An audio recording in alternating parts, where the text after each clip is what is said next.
नमस्कार, ज्योतिष परामर्श केंद्र जागेश्वर धाम के यूट्यूब चैनल पर आपका स्वागत है। मैं हूं ज्योतिषी भुवन चंद्र पांडे। प्रिय दर्शकों, हाजिर हूं लेकर लग्न से लेकर 12 भाव में शुक्र का क्या शुभाशुभ फल होगा। सबसे पहले आपको बताते हैं कि पूर्व की वीडियो की तरह आपको यहां यह ध्यान रखना होगा कि लग्नेश और शुक्र का बलि होना आवश्यक है। ध्यान रहे, हम केवल इस वीडियो में शुक्र और मेष लग्न की ही बात करेंगे। किसी भी लग्न या किसी भी ग्रह का शुभाशुभ फल उसके बल पर निर्भर करता है या उसमें न्यूनाधिकता उसके ग्रह के और लग्न के बलाबल पर निर्भर करती है। इसलिए आपको इन फलों को अपनी कुंडली पर इम्प्लीमेंट न करते हुए अपनी कुंडली का विश्लेषण व्यक्तिगत तौर पर किसी विज्ञ ज्योतिषी से करा लेना चाहिए। फिर भी हम यहाँ पर आपको बता रहे हैं कि लग्न से लेकर 12 भावों तक शुक्र मेष लग्न की कुंडली में क्या फल देते हैं। सबसे पहले हम आपको बताते हैं कि मेष लग्न की कुंडली में शुक्र अगर प्रथम भाव में बैठा है तो उसका क्या फल होता है। यदि शुक्र पहले केंद्र और शरीर के स्थान में अपने शत्रु मंगल की राशि में, क्योंकि शुक्र का मंगल शत्रु है, ऐसी स्थिति में उसके प्रभाव से जातक शरीर से पुष्ट और सुंदर होता है और उसको इस शरीर की सुंदरता से कई जगह पर कई कार्यों में सफलता प्राप्त हो जाती है और चातुर्यता का काम लेता है। कई बार आपने देखा होगा कि लोग किसी के गुणों को न देखकर उसकी शक्ल से भी उसे काम दे देते हैं। ऐसा इन जातकों के साथ होता है। इस स्थान से शुक्र 7वीं दृष्टि से स्त्री एवं व्यवसाय के स्वक्षेत्र को देखता है, जहां पर तुला शुक्र की स्वयं की राशि होती है। तो ऐसे जातक को स्त्री और व्यवसाय के क्षेत्र में भी सफलता मिलती है, उसको बहुत सुंदर स्त्री मिलती है। लेकिन एक बात यहाँ ध्यान रखनी होगी कि बहुत सारे लोग यह कहेंगे कि स्त्री मिलती है, कह रहा है स्त्रियों के लिए क्या है। ये जो भी फलादेश फलाफल आपको बताया जा रहा है, स्त्री जातकों के लिए इसके विपरीत अनुमान कर लेना चाहिए तारतम्यता के साथ। क्योंकि यहाँ पर अगर हम स्त्री जातकों के लिए कहें तो पुरुष जातकों को विपरीत फल, और पुरुष जातकों के लिए तो स्त्री जातकों के विपरीत ये फल आपको अनुमान कर लेने चाहिए। शुक्र के धनेश होने के कारण जातक गृहस्थी और व्यवसाय के संचालन में कठिनाइयों का सामना करना पड़ेगा। ऐसे जातक को स्त्रियों का सुख बहुत ज्यादा प्राप्त होता है। कई महिलाओं से उनके प्रेम संबंध होते हैं। हम यहाँ पर प्रेम संबंधों की बात कर रहे हैं। प्रेम संबंध अच्छा संबंध होता है, कुकर्म का संबंध हम नहीं बता रहे हैं, केवल प्रेम संबंधों की बात कर रहे हैं। दूसरे भाव में यदि शुक्र है, मेष लग्न की बात कर रहे हैं, तो स्वराशि का स्थित शुक्र होगा वहां पर, क्योंकि वृषभ राशि होगी तो द्वितीय भाव कुटुंब का होता है, धन का होता है, लेकिन द्वितीय भाव बंधन का घर भी है। कुछ कठिनाई के साथ जातक अपनी स्त्री और व्यवसाय संबंधित परेशानियों को दूर करता हुआ सामान्य शत्रु मंगल की वृश्चिक राशि को 7वीं दृष्टि से दूसरे भाव से शुक्र देखता है। तो ऐसे में जातक ऐशो आराम का जीवन व्यतीत करने वाला होता है। पैसा हाथ का मैल है, फूको उड़ाओ, यह इन जातकों की विशेषता होती है। ये लोग धन पर उतना ध्यान नहीं देते हैं, इसे उतनी तवज्जो नहीं देते हैं जितना कि आम आदमी पैसे को देता है या धन को देता है। ये लोग ऐशो आराम के जीवन व्यतीत करना पसंद करते हैं। मिथुन राशि में अगर शुक्र है तो मिथुन राशि, क्योंकि उसके मित्र बुध की मिथुन राशि होगी और वो तृतीय भाव में होगी, हम मेष लग्न की बात कर रहे हैं, तो ऐसा जातक पराक्रम और चतुरता में वृद्धि करता है। बहुत चतुर होता है ऐसा जातक। वह एक बात आप उससे कहेंगे उसके 100 अर्थ इकट्ठे समझ जाएगा। आप उसके सामने बैठेंगे, तृतीय भाव में अगर किसी जातक के शुक्र है, आप उसके सामने बैठिए तो आप क्या सोचेंगे थोड़ी देर बाद वो ये पहले बता देगा। तृतीय भाव में शुक्र होने से बहुत बड़ा ज्योतिषी आदमी हो जाता है। ज्योतिषी बड़ा होने का मतलब उसका शरीर बड़ा नहीं होता, बशर्ते उसका बौद्धिक स्तर बहुत उच्च का होता है, जिस कारण उसे कुटुंबता धन से श्रेष्ठ लाभ होता है। परंतु स्त्री पक्ष व्यवसाय पक्ष में उसे कुछ कठिनाइयां आती रहती। स्त्री का शरीर ठीक नहीं होता है, उसकी पत्नी के, अक्सर ऐसे लोग जिनका शुक्र तीसरे घर में होता है, दांत नहीं होते हैं। इस स्थान में शुक्र 7वीं दृष्टि से भाग्य तथा धर्म के 9वें भाव को देखता है, तो जातक भाग्यवान होने के साथ साथ धर्म का पालन भी करता है। संक्षेप में ऐसी गृह स्थिति वाला जातक स्त्री का जो सत्कर्म है या जो उसकी मेहनत है उसके भी बड़े अच्छे फल पाता है, धर्मात्मा और भाग्यशाली होता है। कुटुंब स्त्री तथा व्यावसायिक क्षेत्र में उसे बड़ी सफलता प्राप्त होती है। तीसरे भाव में शुक्र जिस व्यक्ति के होता है उसकी स्त्री बहुत हार्डवर्क करने वाली होती है। यही स्त्री जातकों में, अगर किसी स्त्री जातक के तीसरे भाव में शुक्र होता है तो उसका पति भी बहुत मेहनतकश होता है और बड़ा धर्मात्मा, बड़ा ज्ञानी और बड़ा दयालु होता है। यद्यपि उसके पास धन की मात्रा उतनी न हो और सांसारिक सुख साधन उतने न हों। चौथे केंद्र भाव में, माँ के स्थान में, सुख के स्थान में, अपने शत्रु चंद्रमा की कर्क राशि में अगर शुक्र होगा तो ऐसे जातक को धन और कुटुंब का सुख प्राप्त होता है, परंतु माँ और भूमि के सुख में कुछ कमी बनी रहती है। इस प्रकार स्त्री के संबंध में भी कुछ कमी बनी रहती है। ठीक विपरीत स्थिति में स्त्री जातकों के लिए पुरुषों का सुख उनको कम हो पाता है। इस स्थान में शुक्र 7वें नेत्र दृष्टि से दशम भाव को देखता है, जो दशम भाव राज्य का है, पिता का है, तो जातक को राज्य और पिता के क्षेत्र में प्रतिष्ठा और उन्नति प्राप्त होती है। यानी कि जैसे जैसे इन जातकों के उम्र की वृद्धि होती रहती है वैसे वैसे इनके पिता का भाग्य बढ़ता रहता है। साथ ही पैतृक धन और व्यावसायिक सफलता भी इन जातकों को मिलती है। और शुक्र यदि छठे भाव में है, हम यहाँ पर केवल मेष लग्न की बात कर रहे हैं, सॉरी 5वें भाव में, क्षमा कीजिए, 5वें भाव में अगर है, चौथे भाव का बताया था। शुक्र अगर 5वें भाव में मेष लग्न की कुंडली में, तो 5वां भाव जो है त्रिकोण विद्या का है, संतान का है और बुद्धि का है। तो ऐसे में शुक्र की शत्रु राशि होगी 5वां भाव, क्योंकि शुक्र का सूर्य शत्रु है।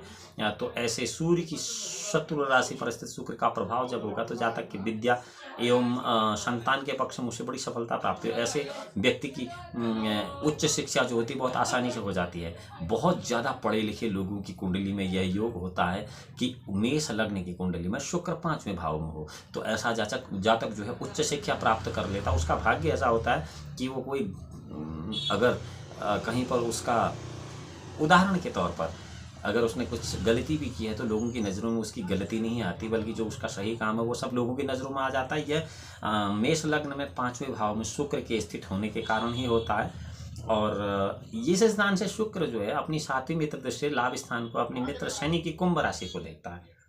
क्योंकि इसमें ये जो बार बार मैं कह रहा हूँ ये भी आपको बताता हूँ, ऐसी ग्रह स्थिति का जातक जो होता है भाग्यशाली, विद्यावान, संततिवान और संतान का श्रेष्ठ लाभ प्राप्त करने वाला होता है। परंतु संतान एवं स्त्री पक्ष में सामान्य कठिनाई यहाँ भी आती हैं 5वें भाव के शुक्र में। अब मैं आपको बता रहा था कि ये जो बार बार मैं कह रहा हूँ कि दृष्टि का एक फॉर्मूला होता है, लाभ तृतीय चरणेन पश्येद ग्रहस्य चतुर्थ दशम दलेन तथा तृतुल्य शरणे त्रिकोणम संपूर्ण दृष्टिया निज सप्तमी योजना। इस नियम के अनुसार छठे भाव में अगर शुक्र मेष लग्न की कुंडली में है तो वह अपने मित्र बुध की कन्या राशि पर स्थित होगा, लेकिन यहाँ पर शुक्र नीच का हो जाएगा। तो इस प्रभाव से जातक शत्रु पक्ष में गुप्त चतुराई से काम लेना पड़ेगा उसे, और कठिनाइयां इसे बार बार आएंगी। इस स्थान में से शुक्र 7वीं दृष्टि से व्यय भाव को, अपने शत्रु गुरु की मीन राशि को देखेगा, तो खर्च में बहुत अधिकता इसकी बनी रहेगी। बाहरी स्थानों के संबंध से शक्ति प्राप्त होगी। संक्षेप में शॉर्ट एंड शॉर्ट अगर हम कहें तो ऐसी ग्रह स्थिति वाला जातक अपनी स्त्री, कुटुंब, व्यवसाय के संबंध में परेशानियों का सामना तो करता है, लेकिन व्यवस्थित जीवन व्यतीत कर लेता है। प्रत्येक क्षेत्र में बुद्धि बल का अधिक प्रयोग करता है। ऐसा जातक शारीरिक बल का प्रयोग करने की अपेक्षा बुद्धि बल का प्रयोग करके अपने जीवन को चलाता है। 7वें केंद्र स्थान स्त्री तथा व्यवसाय के भाव में स्वक्षेत्री शुक्र के प्रभाव से जातक स्त्री और व्यवसाय के क्षेत्र में विशेष सफलता प्राप्त करता है। उसकी स्त्री मनोकामिनी होती है, अर्थात जैसा वो चाहेगा वैसा ही कार्य करती है। ठीक इसके विपरीत स्त्री जातकों के लिए उनका पति ही इनके मनोकूल होता है, अर्थात जैसा वो चाहती हैं वैसा पति करता है। कई बार लोग इनको जोरू का गुलाम भी कह देते हैं। इस स्थान से शुक्र की 7वीं दृष्टि अपने सामान्य शत्रु मंगल की मेष राशि वाले शरीर स्थान में पड़ती है, तो जातक की शारीरिक सौंदर्य, मानव प्रतिष्ठा तथा कार्य कुशलता की प्रगति होती है। इसीलिए कोई भी जातक अपनी पत्नी के बातों का अनुसरण करता है, और स्त्री जातकों में कुंडली में भी उनके पति उनकी बातों का बहुत अच्छा अनुसरण करते हैं। ऐसी गृहस्थिति वाला जातक अत्यंत होशियार होता है, धनवान होता है, सुंदर होता है, प्रतिष्ठित होता है, सुखी होता है, कौटुंबिक शक्ति से संपन्न होता है, यानी कि परिवार की शक्ति। धन का स्थान का स्वामी जो है, जो दूसरे घर का स्वामी है, वो बंधन का कार्य भी करता है। तो व्यवसाय के क्षेत्र में उसे कई बार कर्ज लेने के कारण बहुत परेशानी का सामना करना पड़ता है। हम यहाँ पर मात्र मेष लग्न की कुंडली और शुक्र के शुभाशुभ फलों का वर्णन कर रहे हैं। आठवें भाव में, जिसको हम मृत्यु का घर कहते हैं, आयु का भवन कहते हैं, सामान्य शत्रु मंगल की राशि पर स्थित शुक्र यहाँ पर स्त्री के और व्यवसाय पक्ष में अत्यधिक कठिनाई के बाद भी अत्यधिक सफलता प्राप्त कराएगा। यानी कि उसे किसी भी कठिनाई का इल्म पहले हो जाएगा। साथ ही धन की कमी बने रहने के बावजूद वो अपने व्यवसाय को ऐसा दिखावे में नहीं लाएगा कि उसे इस प्रकार के धन की कमी है। इस स्थान से शुक्र अपनी सात्विक दृष्टि से धन कुटुंब के द्वितीय भाव को देखेगा, जो कि उसकी अपनी राशि है। इसलिए शुक्र ऐसी जगह पर उसे धन की कमी तो नहीं होने देगा, उसके काम को चलाए रखेगा, लेकिन बहुत अत्यधिक मात्रा में उसके धन की बचत या पुरातत्व की बचत करने से दूर रहेगा। शुक्र आठवें स्थान में किसी भी जातक को धार्मिक बना देता है। बुद्धि के बल पर ज्यादा काम करने से ज्यादा शारीरिक बल से कार्य करने को बाध्य कर देता है।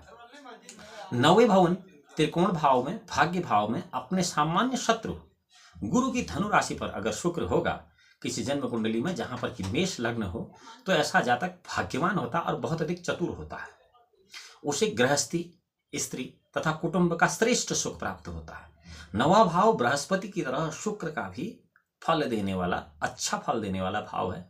और इस स्थान से शुक्र सातवीं मित्र दृष्टि से अपने तीसरे घर को देखता है, पराक्रम भाव को, जो सहोदर का स्थान है, और जहां से वो अपने मित्र बुध की मिथुन राशि को देखता है।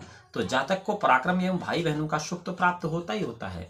इसके साथ ही सुखी, धनी, धर्मात्मा, पराक्रमी तथा भाई बहन के सुख से संपन्न होता हो। 10वें भाव में यदि शुक्र है किसी भी कुंडली में जहां पर कि मेष लग्न है, तो ऐसे में क्या होगा कि पिता एवं राज्य के स्थान में अपने मित्र शनि की मकर राशि पर, क्योंकि मेष लग्न है तो लाजमी है 10वें भाव में मकर राशि होगी, तो शुक्र के प्रभाव से जातक को अपने पिता एवं राज्य के संबंध में विशेष लाभ प्राप्त होगा। यानी कि वह अपने पिता के जान पहचान का बहुत फायदा उठाता है ऐसा आदमी। इस स्थान से कई बार आपने देखा हो ना, हमारे पिताजी विधायक हैं, हमारे पिताजी मंत्री हैं।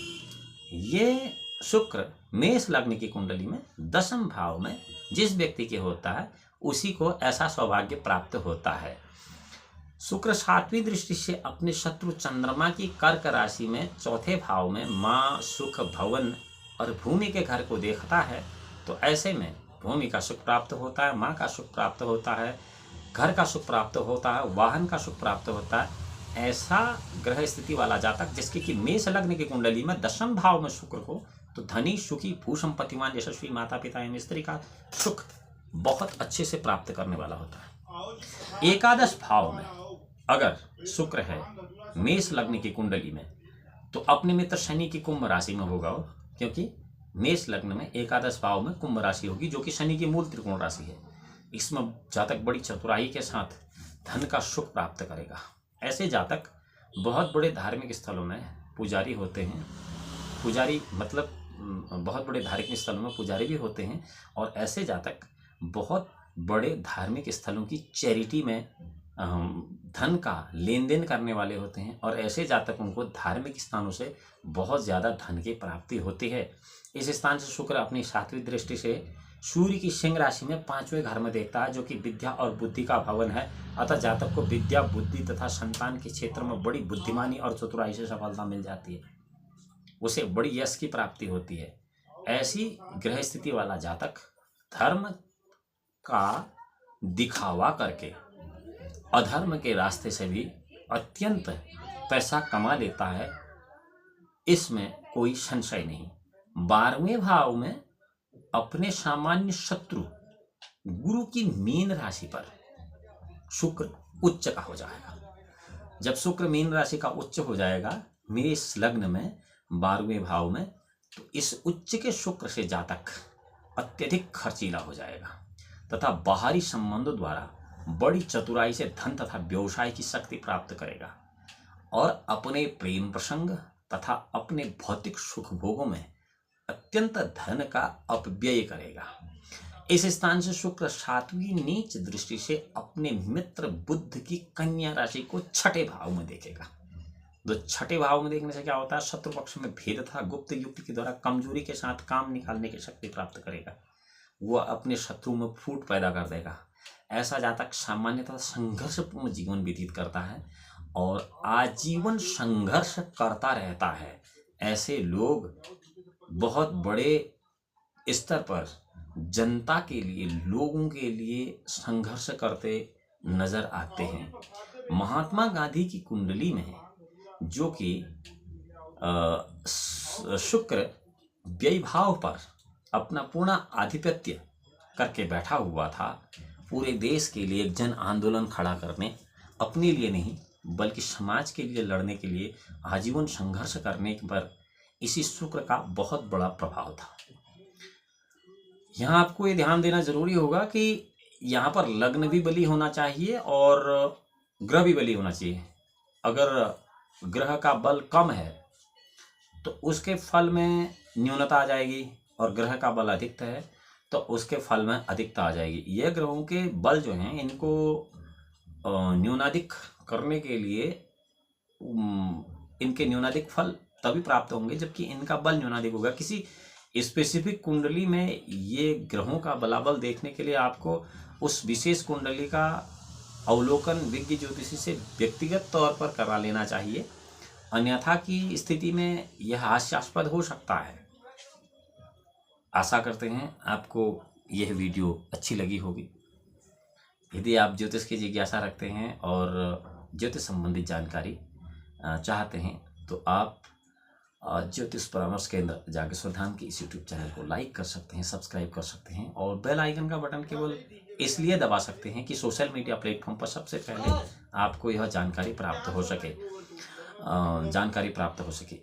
अगली वीडियो में हम आपको फिर मिलते हैं मेष लग्न में शनि के 12 भावों के शुभाशुभ फलों के साथ। जब तक हम आपसे मिलते हैं, भगवान भोलेनाथ आपका परम कल्याण करें।